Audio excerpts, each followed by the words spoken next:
Fadime'nin mutfağından herkese merhabalar değerli takipçilerim. Sadece 8 beze ile çıtır çıtır bir tepsi dolusu baklava hazırladım. Bu pratik ve lezzetli baklavanın detaylı tarifi için videoma geçelim.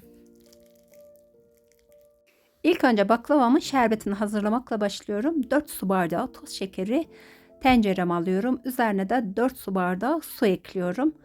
Bir dilim limonu içerisine sıkıp bırakıyorum, karıştırıyorum. Ocağın en küçük gözünde kaynamaya başladıktan sonra 18 dakika kadar kaynatıp ardından şerbeti soğumaya bırakıyorum.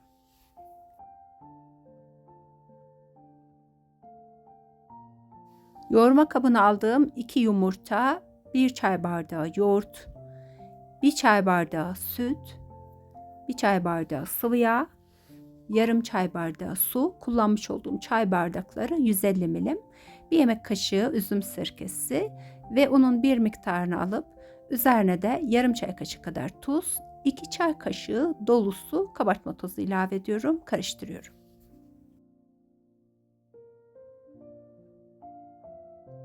Kalan unumu ilave ediyorum. Baklava hamurum için toplamda 6,5 su bardağı un kullandım. Unu kontrollü kullanın ama oldukça güzel bir şekilde yoğurun. Yaklaşık 6 dakika kadar yoğurdum. Böyle pürüzsüz, kıvamlı güzel bir hamur elde ettim. Ardından hamurumu 8 bezeye ayırıyorum.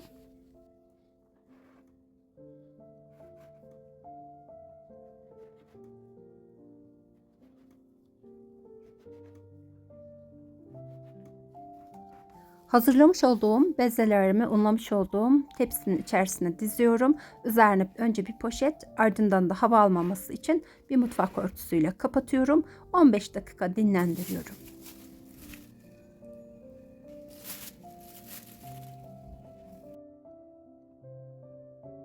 Dinlenmiş olan bezemi nişasta serpmiş olduğum masamın üzerine alıyorum. Diğer bezelerin üzerine poşet örtüyorum ki hamurlarımın üzeri kabuk bağlamasın.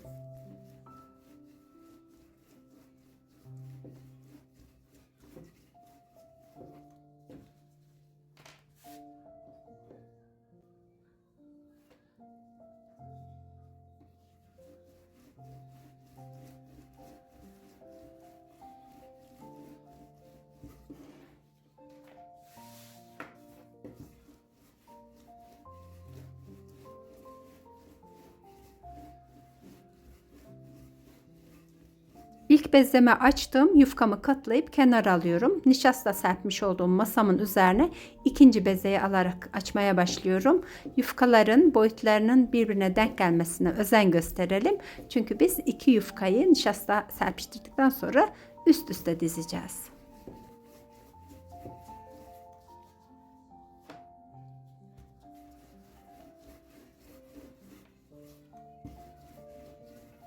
Yufkamı 40 santim çapında açtıktan sonra bolca nişasta serpiştiriyorum.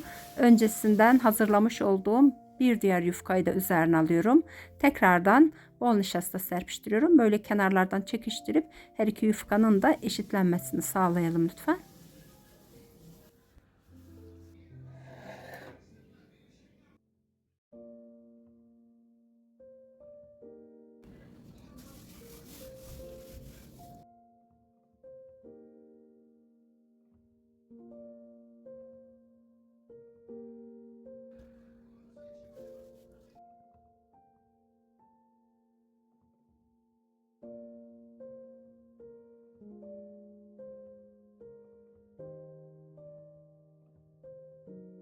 Aralarına nişasta serpiştirerek bütün katları üst üste getiriyorum. 8 bezeyle başlayıp 4 yufka ile bitiriyoruz ve bir tepsi dolusu çıtır çıtır baklava elde ediyoruz. Hazırlamış olduğum 4 hamurun üzerine bir poşetle kapatıp 15 dakika kadar dinlendiriyorum daha rahat açılabilmeleri için.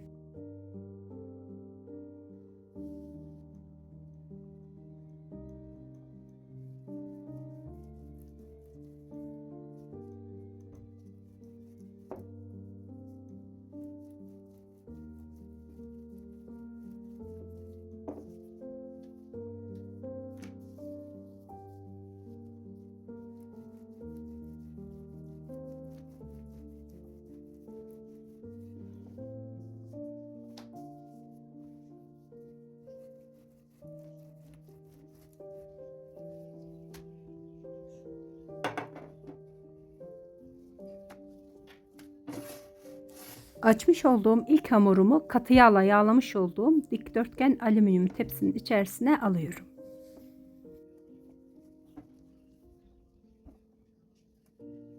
Hamurumun kenarlardan çekiştirerek tepsinin içerisine tam bir şekilde doldurmasını sağlıyorum.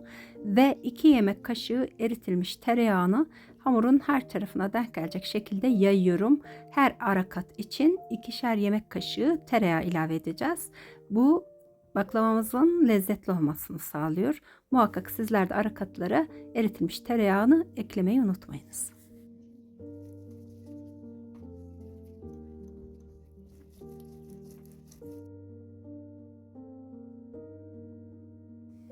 İkinci katı oluşturacak hamurumu da açtıktan sonra üzerine 2 yemek kaşığı eritilmiş tereyağını yayıyorum. Şimdi bu kat ara kat olacak ve 250 gram iri kıyılmış ceviz içini ara kata serpiştiriyorum.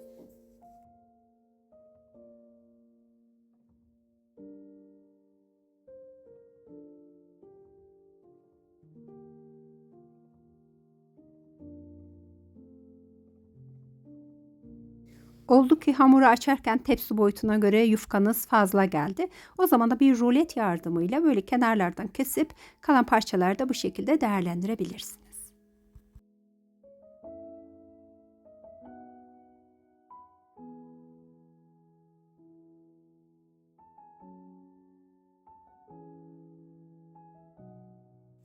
Baklava yufkalarımı tepsiye yerleştirdikten sonra bıçağın sırtıyla kenarlarda kabarık kalan hamurları da içeriye doğru baskı uygulayarak şeklin daha düzgün görünmesini sağlıyorum. Ve burada baklavanızı dilediğiniz şekilde dilimleyebilirsiniz. Ben bugün baklava dilimlerinin bu şekilde olmasını seçtim.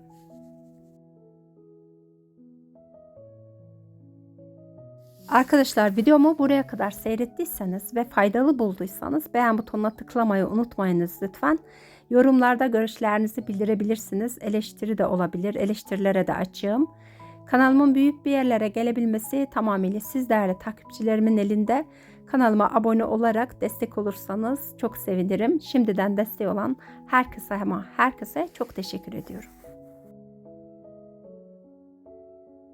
Baklavamı dilimledim. 300 milimlik sıvı yağ baklava hamurunun üzerine hiç boşluk kalmayacak şekilde yayıyorum. Kullanmış olduğum su bardağı ölçüsü 300 milim.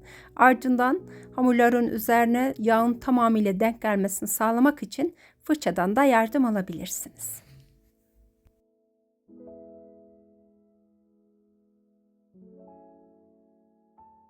Ve şimdi 2 çatal ya da 2 kaşığın sap kısmıyla dilimleri kenardan baskılayarak bombeleşmesini sağlıyorum. Tıpkı hazır baklavalardaki gibi hem bu şekilde görünüm güzel oluyor hem de ara katların daha güzel pişmesi sağlanıyor. Önceden ısıtılmış 200 derecelik fırında baklavamı 10 dakika kadar pişirdim. Ardından dereceyi 180'a alıp 35 dakikada o şekilde, yani toplamda 45 dakikada baklavamı pişirmiş oldum. Fırından çıkarmış olduğum tepsinin ilk sıcaklığının geçmesi için 5 dakika kadar bekletip ardından soğuk şerbeti üzerine gezdiriyorum.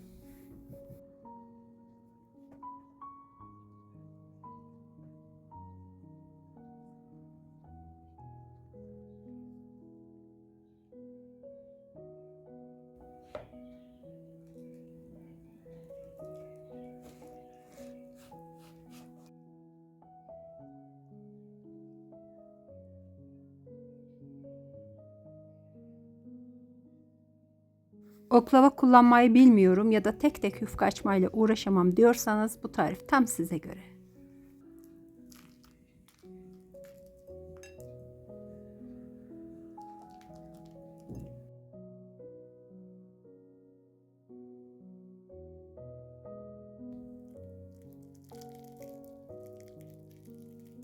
Başka bir tarifte yeniden görüşmek üzere. Sağlıcakla kalın, hoşça kalın.